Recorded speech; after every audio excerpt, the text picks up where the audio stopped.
ओम नमो भगवते वासुदेवाय नमः। ओम नमो भगवते वासुदेवाय नमः। ओम नमो भगवते वासुदेवाय नमः। प्रिय भक्तों, यूँ तो संसार में अनेकों अनेक व्रत बतलाए गए हैं। हमारे पुराण शास्त्रों में बहुत सारे व्रतों की चर्चाएं आती हैं, किंतु उन सभी व्रतों में जिस व्रत को सबसे महत्वपूर्ण माना जाता है उसे हम एकादशी के नाम से जानते हैं। एकादशी के व्रत को इसलिए सबसे अधिक महत्व दिया जाता है क्योंकि भगवान श्री हरि को एकादशी का व्रत अत्यंत प्रिय है। भगवान ने स्वयं एकादशी के व्रत की अनेकों महत्व बताते हुए उसकी चर्चा की है और भगवान की दृष्टि में जो भी प्राणी एकादशी का व्रत करता है उसके समस्त पाप नष्ट हो जाते हैं और उसका परलोक भी सुधर जाता है।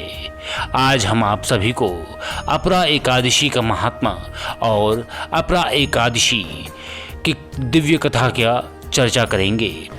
आप सभी से हमारी पूर्ण आशा है कि आप सभी ध्यान मग्न होकर इस कथा को श्रवण करेंगे, इसके महात्मा को समझेंगे और जब कभी भी हो सकेगा तो एकादशी का व्रत अवश्य करेंगे। चलिए शुरू करते हैं। अपरा एकादशी महात्मा। यूँ तो संसार में अनेक व्रत बतलाए गए हैं, परंतु सनातन धर्म के पुराणों में जिस व्रत को सबसे विशिष्ट रूप से माना गया है उसे हम एकादशी के नाम से जानते हैं। एकादशी का व्रत करने से मनुष्य के समस्त पाप नष्ट हो जाते हैं, उसका कुल तर जाता है और उसका परलोक भी सुधर जाता है।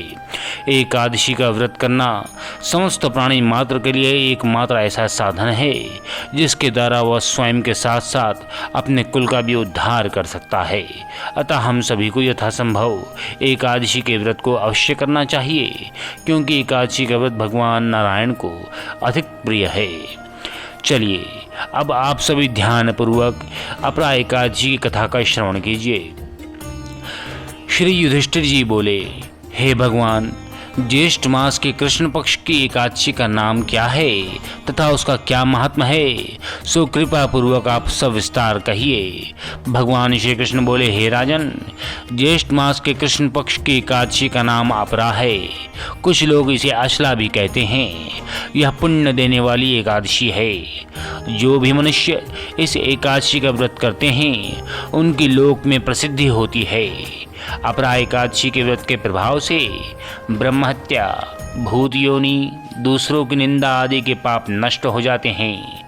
इसके व्रत से पर स्त्री गमन करने वालों का झूठी गवाही, असत्य भाषण और झूठा वेद पढ़ना, झूठा शास्त्र बनाना, झूठा ज्योतिषी, झूठा वैद आदि सबके पाप नष्ट हो जाते हैं। जो क्षत्रिय युद्ध क्षेत्र से भाग जाए तो वह नरक को जाता है। जो शिष्य गुरु से विद्या ग्रहण करते हैं परंतु बाद में उसकी निंदा करते हैं तो वह अवश्य ही नरक को जाते हैं। वह भी अगर चाहे तो अपरा एकादशी के व्रत करके स्वर्ग को जा सकता है।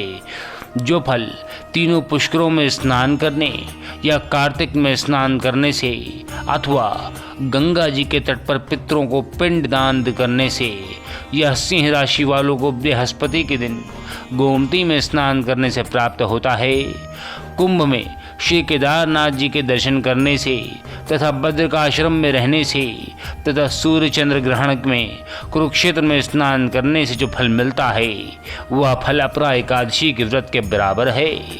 हाथी घोड़े के दान से तथा यज्ञ में स्वर्ण दान से जो फल मिलता है, हाल ही की ब्याई हुई गाय यह स्वर्ण के दान का फल भी इसके फल के बराबर होता है। अपरा एकादशी के दिन भक्ति पूर्वक विष्णु भगवान की पूजा करनी चाहिए जिससे अंत में विष्णु पद की प्राप्ति हो जाती है। हे राजन, मैंने यह अपरा एकादशी की कथा लोकहित के लिए कही है। उसके पढ़ने व सुनने से समस्त पाप नष्ट हो जाते हैं। भगवान विष्णु की कृपा दिलाने वाले इस व्रत की कथा इस प्रकार है, आप ध्यानपूर्वक सुने। महिध्वज नाम का एक धर्माज्ञ राजा था। राजा का छोटा भाई वज्रध्वज बड़े भाई से द्वेष रखता था। एक दिन अवसर पाकर उसने राजा की हत्या कर दी और जंगल में एक पीपल के नीचे गाड़ दिया।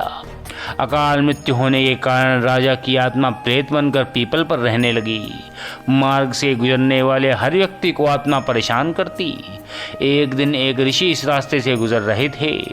इन्होंने प्रेत को देखा और अपने तपोबल से उसके प्रेत बनने का कारण जाना। ऋषि ने पीपल के पेड़ से राजा की प्रेतात्मा को नीचे उतारा और परलोक विद्या का उपदेश दिया। राजा को प्रेत योनि से मुक्ति दिलाने के लिए ऋषि ने स्वयं अपरा एकादशी का व्रत रखा और द्वादशी के दिन व्रत पूरा होने पर व्रत का पुण्य प्रेत को दे दिया।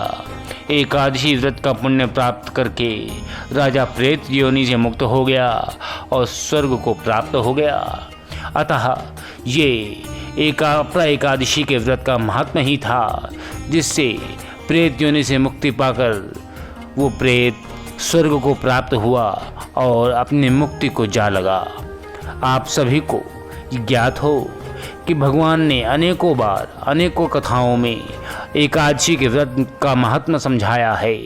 एकादशी का व्रत मनुष्य के पातकों का नाश करने वाला है।